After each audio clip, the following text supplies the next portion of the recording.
In this video, we're going to be looking at freeze panes and tracing arrows. These are not functions, but they're very useful tools in Excel. As an actuary, you'll likely inherit workbooks and models from past actuaries, and the workbook can be very complicated. So this is a way to make your life easier and try to understand what's going on. Let's talk about freeze panes first. I got a table here, name, January values, February values. If I scroll down, I'll look at Susan, and I have short-term memory loss, and I can't remember if this value is for March and April, or is it for January and February? Is it for 2013 or 14? Then I got to scroll all the way up, and I find that the header again. So imagine if your table was 1,000 records long, and you want to see what the header is. You can fix this with the freeze panes.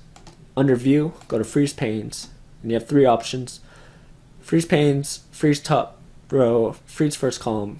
I'm going to go Freeze Panes since I want to freeze at this area that I'm selecting. So now if I scroll down, I could see that Susan, yep, January's value is 200, and the February value is 205. If I want to remove my freezing of panes, I could go Unfreeze right there. Now let's talk about tracing. What this is doing, if I press F2,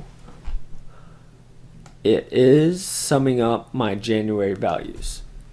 And then if I look at my grand total, it's summing up my February values with my January total.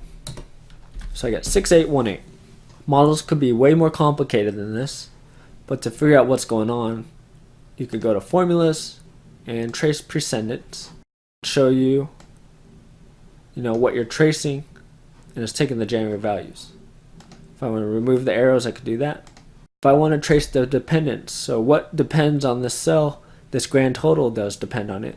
So I can see that arrow right there. Now if I look at grand total and I trace the precedents, I see it's summing up February and that January total cell. If I trace the dependents, there's no dependence based on that cell right there. So there you go. You learned about freezing panes so you could scroll through your data fast and see what the headers are. And then you learned about tracing, formulas, trace precedents, dependents, and remove arrows. Two very useful things that I use very often, and it helps me understand what workbooks I'm inheriting.